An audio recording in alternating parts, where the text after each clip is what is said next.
Hello, everybody. Oh, I'm echoing. How are we all doing? Let me just reduce that. How are we all doing today? It is Connor. We're back with another podcast. We're back with another One Leeds special. There's 146 of you in the building, ready for my late arse. Sorry, once again, for the delay, everybody. I'd like to say welcome to another One Leeds video. Apologies for my hair. I'm actually getting ready to go to the gym. So I never see the point in putting product in your hair when you go into the gym. So apologies if I look like Cletus from The Simpsons. Sometimes you just got that straight edge. Can't do anything about it. Apologies again. Hopefully the New Balance counteracts that and makes me look like some sort of gym guy. Don't think it does, though, so apologies. You're all welcome. Welcome one, welcome all. Morning, everyone. Morning's always better after a win at the weekend. No sight of the guru himself. I'm here, Bjorn. Don't you worry, my friend.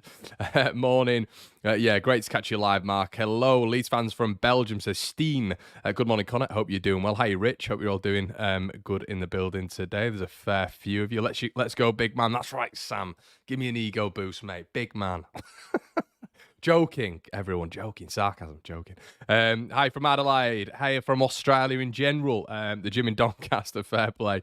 Morning from a rainy Wigan. Oh, Adam, I'm in this pit called Manchester, this pit of a city, and all it does is rain. I can only imagine it spreads the disease to Lancashire as well. All it does. I've got to move back at some point. I've got to move back. So yeah, Kate might copy your new hairstyle. Hi, you're right. Hope you're all good, pal. Morning, Connor from Katila Airport, Finland. Santa sends his regards. Hello, Santa. What have you got on my Christmas list? Is it a win at Sunderland? Because if it is, Santa, I'd be a very, very happy boy. Thank you very much. But I don't know what all of you have got. I don't know what time zone you're in, but I've got a coffee this morning. I've gone for a frothy one again. The order of today. Let me just get it through to all of you. It's the start of a working week. And what that means is content. Sales pitch, it's really not.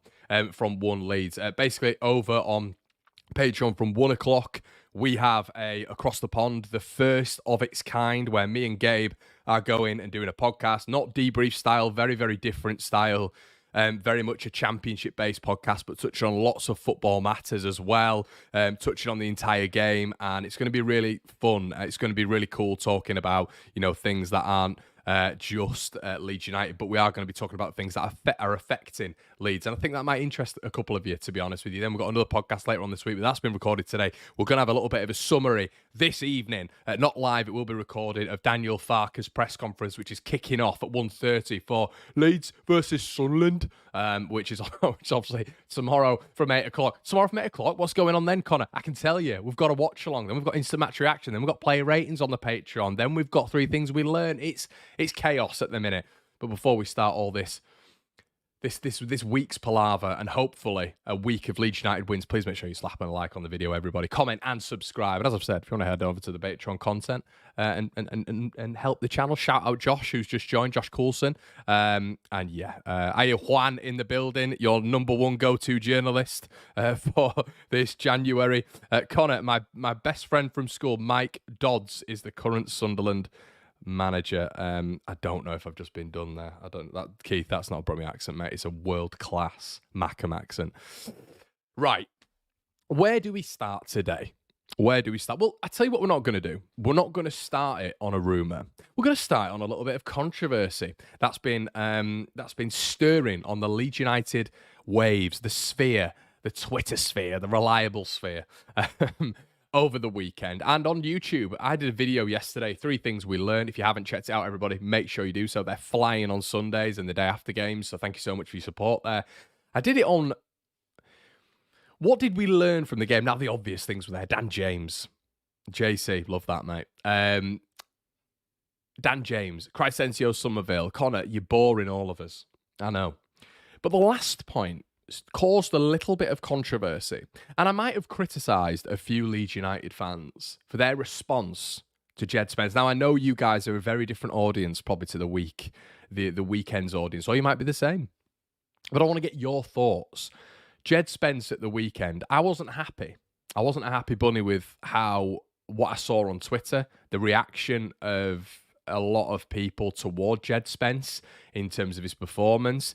Listen, football's subjective. Listen, if my opinion was paramount in all of these in these conversations, and my opinion was above everyone else's. And a lot of people wouldn't agree with my opinions on things, which is completely fine. But what did you think of Djed Spence? I was getting comments this morning, and I've looked through the YouTube. It's a very 50-50 split. I've mentioned on the YouTube video, I thought he was good when he came on. I was being told he was lazy. I was being told that he was out of position. I was being told that he wasn't good enough. I was being told that he's not. One comment was he couldn't lace Byram's boots, and I just thought to myself, I really, really, really hope Djed doesn't go online as a 23-year-old after this game where he looked buzzing after the win. He's looked buzzing when Leeds have been playing and have been winning, when he's been celebrating with Nonto and Somerville, and he came on, and for me to say he's been out for 8 weeks, thought he was decent. And I don't know what people expected with Djed Spence at left back. So I wanted to get the Monday morning rumour mill thoughts on this. I wanted to, and listen, you're not going to all agree with me, but I didn't get it. And I want to get your thoughts before we kick off with this week's rumour.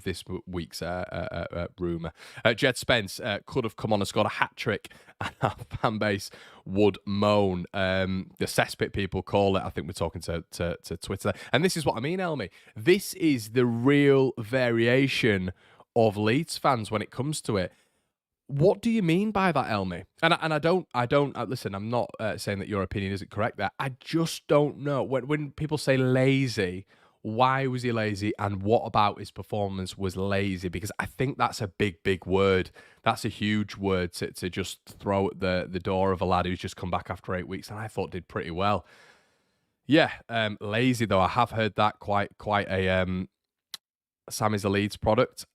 Don't know what that means, Elmy. Does that mean he deserves to start ahead of him? I don't know. People will always have something bad to say. Leeds fans can never be happy. Djed is just easing his way back, says Dino. Lacks confidence, and he's not a left back. Right position, and watch him fly. Carl's in the building. Says, "Hi, Carl. I thought he did okay. He was busting a gut to get forward, defended when needed." To be plus, he's not played much, so he needs to get match fit.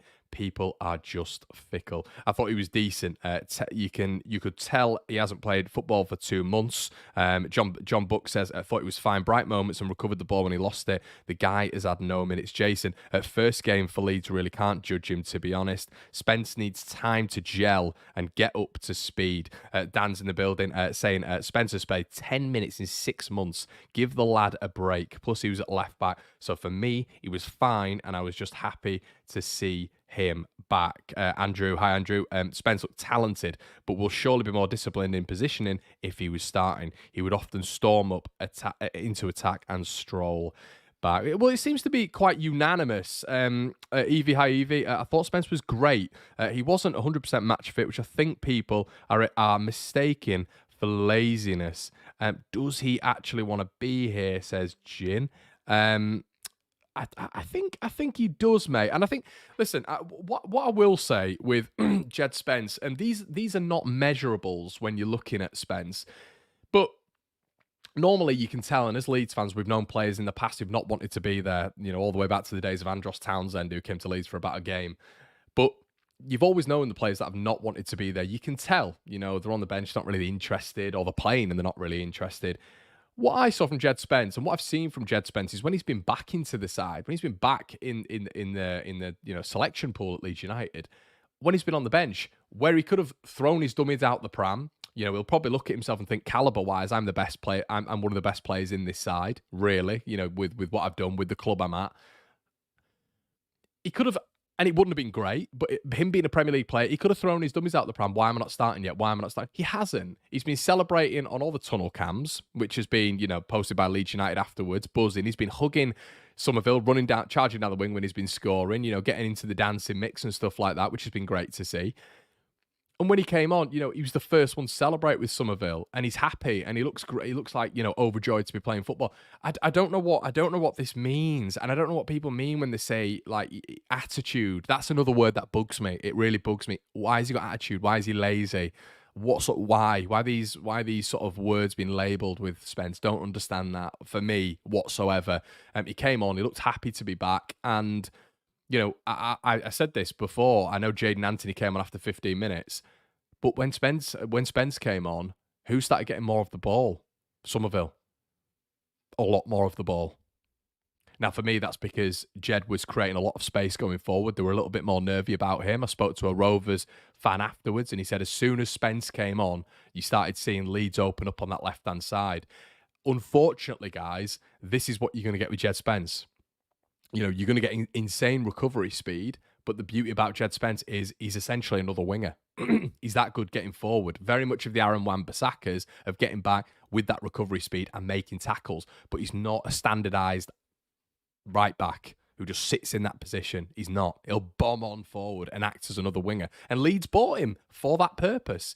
Leeds bought him for that purpose. Yeah, you know, to essentially be a winger. As well as a fullback. So you do rely on his recovery speed. Of course you do. So yeah, I think that's something to take into context. Yeah, and I just wanted to discuss that really. We need to know what Spence has been brought in for. If you haven't watched Djed Spence before, I'd advise maybe looking at some of his Forest highlights. He's not going to be a player who's just going to be sat there.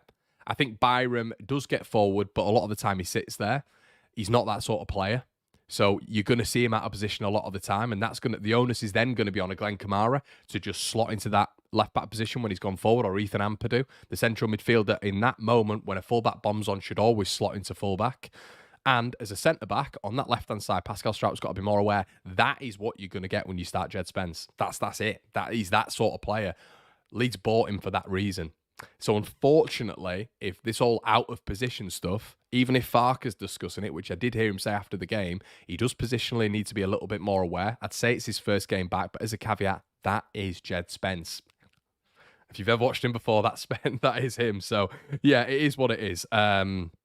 Imagine if we played Ayling up against Jack Clark. Got him on loan, Connor. We haven't bought him yet. I know, mate. I think we should just... for me, we need to give this kid a chance. And I remember this whole stuff with Rutter back, when we first started with him, and I was hesitant to criticise Somerville as well. I know Spence isn't a young lad, but his development has been halted a lot by injury. It's been halted a lot in the last couple of years by a lack of minutes. But when he gets back to full speed, we have a hell of a player there. Guess what? The onus then is for Leeds United not to play him at left back. Why do we not play him at left back? How about that? Play him right back, maybe slot Archie in at left back, because I think Archie do better at left back, to be honest with you. I think Archie could play anywhere and do well. Why don't we actually put Spence at right back, and we can ease him back into it. Don't stress him and put him at left back. Put him in his natural position. The only reason I say Archie back there is because he's a central midfielder by trade. They're better at creating angles from full back. For me, yeah, that's how I'll be looking at it. Clearly coming back from injury, but his style looks very nonchalant, just like people criticising Georgie for his style early on. I think that's spot on, Sam, to be honest with you. Spence was class for Forest. Give him time and he'll be the same. May take time to work on games. Nonto and Spence changing it. That's another thing as well. Like, they did. Nonto and Spence changed the game when they came on. They did, and yeah, they did. Like, the Leeds looked more expansive, looked more dangerous. They looked a lot more wary. I thought they took 3 or 4 yards back when it came to any press that they were putting on Blackburn. And it's because you've literally brought AK-47s to the party. You have brought serious artillery to the party when you're looking at Nonto and Spence. You'll never get any depth. If we're in the division next year, Championship still, touch wood, we're not, but we're never going to have talent like that on the bench. This, right now, is prime Championship talent. To have Nonto, Anthony, and Spence, do not take it for granted, everybody. And I know you're not, but do not take what we have on the bench for granted, because even if we're in the Championship next season, there's an argument that even if we're in the Premier League next season, you don't have that quality off the bench. What Nick Hammond and Angus Kinnear and all the likes have managed to do at Leeds United by keeping hold of this lot is staggering. It's staggering. To have that on the bench, it's mental. Jin Funk says, do you think Nonto will be off in Jan? If you want my honest opinion, we're going to be speaking rumour mill this morning as always. If you want my honest opinion, yeah, I think he'll be gone. I think he'll be gone. But that's just my opinion. I could be wrong. Alan says Spence is absolute quality. We'll be flying when he's fully fit. I guess all I'm saying, guys, is if you are a little bit down on the Spence performance, which is fine, don't take too much out of it. just think to yourself, all right, it's his first game, 8 weeks, looked pretty good. But maybe you didn't think he looked good, but just it's his first game. And he's going to get much more with Sam Byram in the ranks. Trust me, he's injured every other week. Okay. And moving on to the Willie Gnonto chat. So Daniel Farke was revealed to leave Leeds Live this weekend after the game, that Leeds will not be losing their best players in January. Now, I think Daniel Farke is naturally going to come out and say that, obviously. And I don't think he's wrong. And I think it'd be a massive shame if we were to lose some of our best players in Jan. I see Gnonto as one of the best players. I really do. And I hope we keep hold of him. I hope to God we keep hold of him, because I think there's going to be a point this season where James's form dips. See, every single season, James' form is going to dip at some point. To have Willie Gnonto come in for Dan James, and then you've got a beautiful scenario where Gnonto might be performing really well, and you've got a scenario where Gnonto and Dan James are competing. What Daniel Farke will not want, he won't want any of this being disrupted. He'll be going round to the 49ers now and saying, look, knocking on the door, do not let any of them leave. We are on a fantastic trajectory right now. We are trying to, this is another thing, we're trying to catch 2 elite teams, which they are. I'm sorry, in this division they are. We've got to call a spade and be fair when it comes down to Ipswich in particular, which I know a lot of people, we'll catch them. They're not as good. And I don't think there is not a scenario where I think we will catch them, basically. They are an elite team at this level. System, the players all know that system very, very well, and they do have a lot of individual quality there. Just because it's come up from League One, as we know with Snoddy, as we know with Gradle, as we know with Howson, Beckford, just because it's come up from League One doesn't mean it's bad quality. That can transfer, some of that quality transferred into the Premier League when you're looking at Snodgrass and Beckford. Other parts of that team, when you look at Gradle, played at League 1 level, at a very good level, so that can be transferred, and that's being transferred right now when you're looking at Broadhead, when you're looking at Wes Burns, when you're looking at George Hurst, when you're looking at Sam Morsey, when you're looking at Connor Chaplin. They're good players. They're really good players. And the scary thing about it is they're good in this system as well. So the overriding point is, how do Leeds compete with that? Leeds need to keep hold of the best players. Leeds need to keep hold of that depth. Leeds need to somehow convince a Willie Gnonto. And listen, I'm not part of the negotiation team, but we need to somehow convince him, listen, Willie, you will get minutes. You are going to get minutes. You've just got to wait. You've got to bide your time. And then leading into the World Cup, which is what he's going to be wanting 100%. He's going to be wanting minutes leading up to that World Cup because he might not be picked.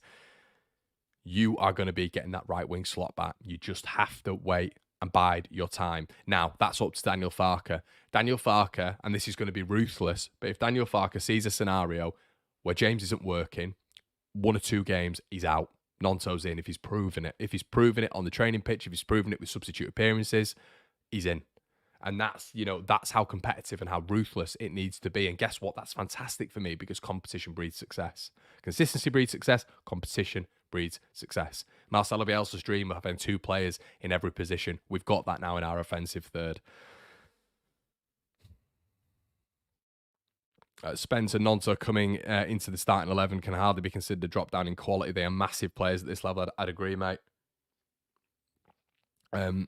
He's used to kick up a fuss card. He's under a long contract. He doesn't need convincing. He just needs telling he's staying. Ryan, you're not wrong, mate. You're not wrong. It's just whether or not player power is huge, and it is massive. And Brighton dug the heels in over Ben White when we were going for Ben White, and they said, no, you're staying, even though Ben wanted to leave.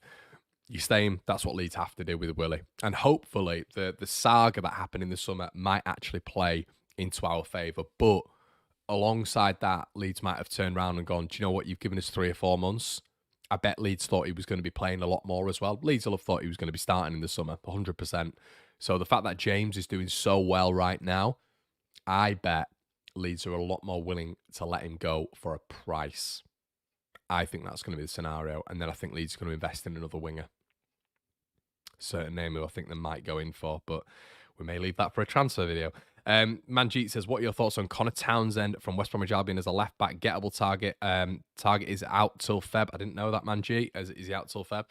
What I will say is been on a on 2 nights out with Connor Townsend, and he's a lovely, lovely, lovely guy.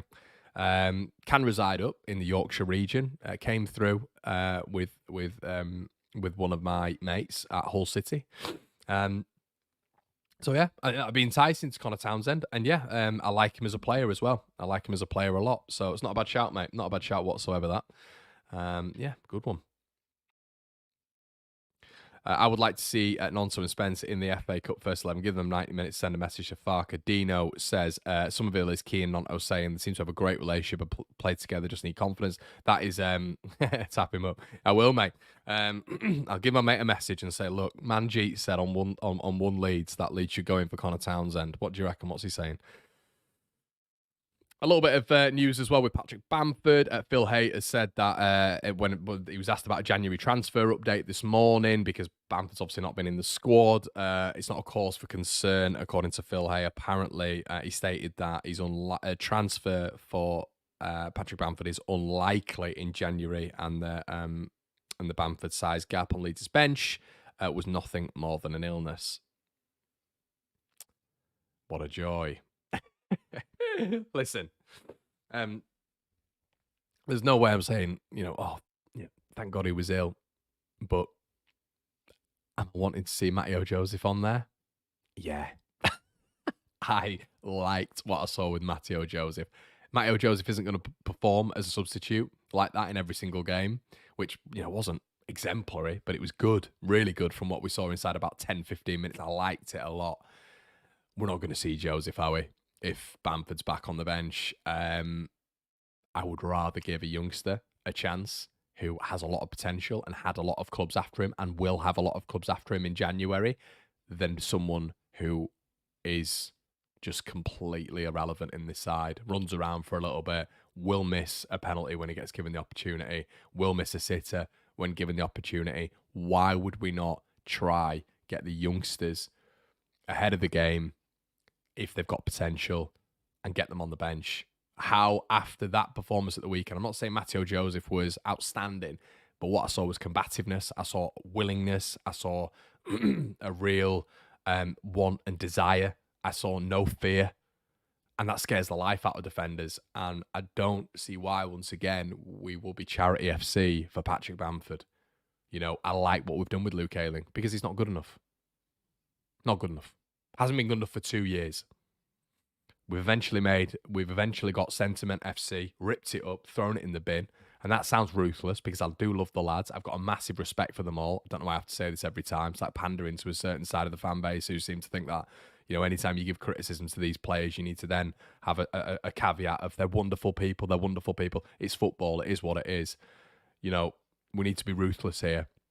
Keep him off the bench. Don't have him in the squad. I want him in the squad. I like Joseph. Why would we not give him an opportunity? I liked everything I saw. What do you guys think? Listen, I'm interested to know what you guys think about that. Joseph looked to have gained muscle just like Archie. I would love to see him. He did, Evie. And it's the haircut as well. Bit of a Richarlison haircut. Saw what Richarlison did after the weekend. At the weekend, after my comparison, saying Joseph looks and plays a little bit like him. Hi, Mally. I really like what I saw. Bit of tenacity. I've mentioned it on the post-match as well. SHIT House as well. Getting amongst it. Looked like a different player. He really did. Looked a lot older. What's with the Scouse ads before the video, mate? I don't know, mate. That's YouTube, not me. If we go back up, do we see the Leicester and Brighton model being reintegrated? We'll have to wait and see, mate. Yeah, I don't want to sort of go on too much about that, but we'll do that in later videos. But sorry to say this, but Bamford, old guard conversation is done. Why does DF play Pat? I don't think it's not that he plays him as such, mate, like starting 11, but he does come on, and I think it's because he's almost the only option at the minute. I don't know how much he's earning. I know he was earning a hell of a lot in the Premier League, so that's going to be difficult to offload when you've scored about 1 goal in 9 years. But and your injury record's pretty high, and you're 30. So I don't know what his wages are right now officially. But that will be naturally hard to move on. But let's be right about this. Listen, there's an argument, and I'm not saying this should happen, especially with Cooper. There is an argument: Cooper, Ayling, Bamford Dallas don't even make the squad when Dallas is fit. There is that argument. There's more affiliation towards Dallas, but that's because we all love him as a person and for what he did. But quality-wise, with what we've got on the bench, with Matteo Joseph coming through as well, there is an argument that none of them even make the squad. And would you all be like that? Oh no, if that happened in the next couple of game weeks, I wouldn't. But this is what I mean. This is where we're getting now, especially if we make signings in January. That is evolution. That is progression. That is a new era. And I do love what I'll be honest, I love what Farke's done with Ayling. Your help, mate. You're not good enough. Sorry. Thank you, but you're not good enough. Hi, Eric. Hope you're all good. Yeah, Gavin, that's where I'm at, mate. Mally, I'm not a Bamford hater. I really like him. He's done good things for Leeds, but he's just not good enough for Leeds or even this league. Yeah, Mally, none of us hate Bamford. It seems to be a common rhetoric that if you don't rate a player, you hate him and you've got an agenda. It's not the case whatsoever. Bamford comes back and now scores 12 goals. I'll be like buzzing for him. But it's just not going to happen, is it? It's not going to happen. These things are predictable. It's not going to happen.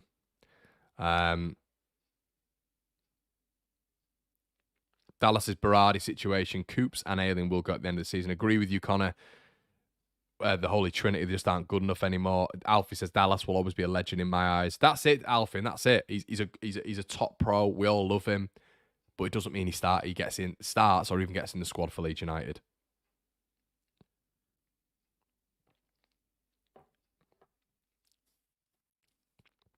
I'm just saying there's an argument for it. Honestly, I'm just saying I'm not saying it is the right thing to do. I'm saying there's an argument for it. Okay, next rumor on the mill. We're gonna get excuse me. We're gonna get into a lot of chat about the game later on. I've got some changes that I'd potentially make to the starting 11 for Sunderland tomorrow. Massive game tomorrow. We're gonna have a preview for you guys out at 5 or 6 p.m. this evening. Might even be a little bit later, but please stay tuned for One Leeds. As well, I mentioned before, please slap a like on the video. Nearly 600 of you in the building this morning. Also, we've got loads of Patreon stuff. We've got a podcast coming out today, so links in the description below. Shout out to Josh Coulson, who's joined today. But yeah, last thing on the mill is Jack Harrison. And you can probably tell by the buyout clause, and actually it's not the last thing, but before we get into Jack Harrison, it is Charlie Cresswell. According to multiple sources, including The Athletic this morning, Charlie is going to be staying at Leeds United in January. Interesting. Interesting when we look at the development, once again, of the squad, of Cooper. And I mentioned this a while ago, and people were saying, Connor, it's not relevant. Cooper being around hinders his pathway. Cooper being around hinders his movement into that starting 11 because Cooper, whenever Pascal and Joe have been injured, unavailable, whatever, Cooper comes in. Doesn't matter if it's the right side. Cooper always comes in. Charlie doesn't come in, which means he's fourth in the pecking order, which means he's not going to get game time, which means he's not going to be happy. So this is interesting. Once again, we go back to that discussion of Daniel Farke saying he wants to keep all of his best players. Maybe it's just the squad together. Maybe it's just the collectiveness. Maybe because Ipswich are where they are, Leicester are where they are, we need to keep our best players together, our squad together, the unity, the collectiveness, the cohesiveness together to be able to attack that front two. And we do. That front two is still far ahead. We need to chase them down. We need luck to go our way a little bit. Another deflected goal for Ipswich at the weekend, by the way. I am Spoaticus, got my ticket for Stadium of Light. We'll be there to, mate, I'd love to go tomorrow. I've got family friends up in Sunderland as well. They've not sorted me out. I keep saying this every game. I was supposed to be sorted out at Blackburn. If any of you can sort me out, not in that way, pause, that'd be great. We can get some like fan cams or whatever. But yeah, good news about Charlie Cresswell. I do like that, and I wonder if he's going to start competing with Liam Cooper for that third centre-back spot. Jack Harrison. So he's been playing quite well recently. Hailed by Jesse Marsh as incredible. Sky Sports say that in his deal with Everton there isn't an option to buy, but there is a buyout clause which can be triggered at any point during the campaign. Team Talker backed that up, reporting that Harrison has a buyout clause. But apparently the fee has already been agreed between Leeds and Everton should that be activated at some point. So essentially there is a clause there. And whenever Everton decide to activate it, that is going to go through. Apparently, Leeds are going to receive in a £20 million fee for Jack Harrison. Now, 20 million quid. I've watched Jack in the last couple of games, and he does look decent. Does he get into our front four? Still? No, which is mental. I'd push for 25.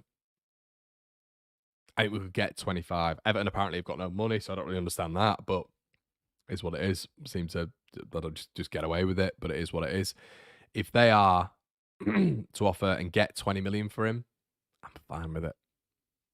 I am. We spent 11 million on him. Is there an argument? We've progressed him in his career more than 9 million quid, and we should be earning more profit than that, probably. But at this point now, he's going to be 27 next year. Is he going to get into that front four? No. I would be fine with that. I'd like, I'm okay with it. I'd have 30. I'll definitely have 30. I'd have 25. He's nowhere near worth 30. There's an argument he's not even worth 25. But 20 million, I think, is a good fee for him. Happy for Harrison to go. He's been a great servant. He's a Premier League player. And we make a profit. Jack would disrupt the squad if he comes back. Happily take 20. 25 million for me. Leeds are on the up, says Mally. I'm really confident for our future. We are winning games and not even playing out of second gear. Once we get in first gear, the scoring will be high. Could you see Cooper going to Saudi in January? That's a really good point, Dan. Really, really good point. Yeah, I could see that actually. And you wonder if Cooper's bothered about that with his game time, obviously at the minute as well. Yeah. Ryan says, our strength over Ipswich will be depth. Can't lose that in January. Do you know why that's important, Ryan, and everybody? I've said this before.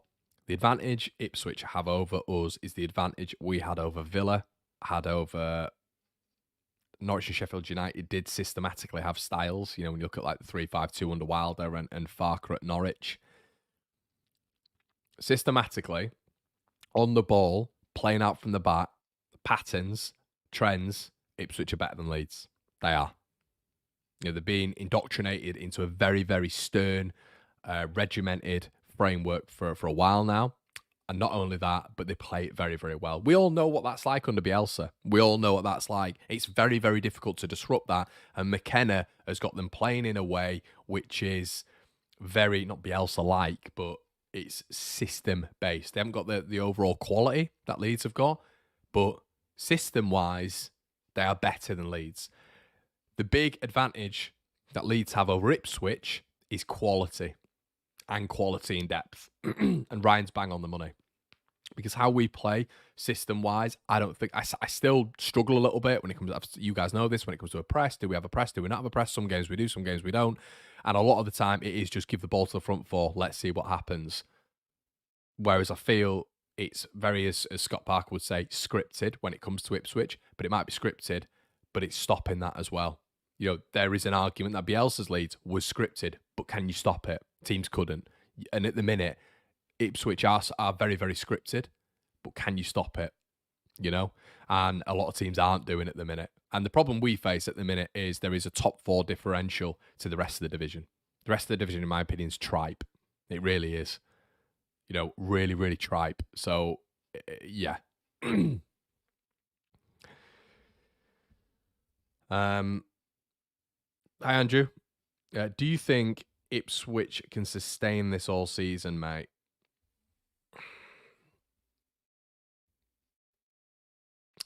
My previous point is my worry with Ipswich. If they come through this Christmas period, I've said this on another video, if they come through this Christmas period with a very similar gap to what they've got with Leeds now, I'm a little bit more worried because I, at the start of the season, looked at Ipswich's fixtures because if you look back at my video, I think about 3 months ago, and I had them in the top two. I had them just carrying on this wave. If they get through this Christmas period, I'll be way more worried. I will. Because that's almost like, well, we said they'd falter there. We said they'd falter there. We said they'd falter there, and they haven't, and they're still going. I thought they'd lose against Borough at the weekend. I thought they'd lose a scrappy 1-0. Got the luck of the draw again, but they kept a clean sheet and won there. Southampton couldn't do that, or Leicester. So I think that I think they're underrated at the minute. I think what they're doing is good. So it depends if they come through this Christmas period. If Leeds are within sort of 2 to 4 points of them at the end of this Christmas period, I think we'll catch them. I think we'll get them. But if it is a 7-8 point gap still, and we go into sort of like January 2nd, January 3rd, and it's still like that, I'd be a little bit more worried. I would, because I just don't think the rest of the division's good enough. I don't think the quality enough. I don't think they're consistent enough, and I don't think they can really take the points off an Ipswich side. So we'll have to wait and see. Guys, listen, there's over nearly 600 of you in the building. We're going to be doing a podcast. Shout out Sean Gallagher, who I know you're watching this, mate. Shout out to you. Sean Gallagher has just joined the Patreon. Shout out to Mr. Coulson as well this morning, who's joined. We're going to be doing a podcast at around 1 p.m. It's going to be across the pond with myself and Gabe, discussing various matters when it comes to Leeds United in the Championship, in the Premier League. It's going to be a bit more of a general podcast. Make sure you're over there checking that out, everybody. We've got 3 to 4 videos over there per week. We're trying to grow a little bit of a community over there. I will be introducing YouTube memberships at some point, which means you get a little crest and a blue highlight across your name, and there'll be bonuses for you guys as well. But we're going to have your Daniel Farker reaction at around about 5-6 o'clock is a pre-record. So thank you so much. I'll be back tomorrow morning with another One Leeds. Have a good one, everyone. Let me know what you think in the comment section below. Like, comment, and subscribe. I'll see you in a bit. Cheers.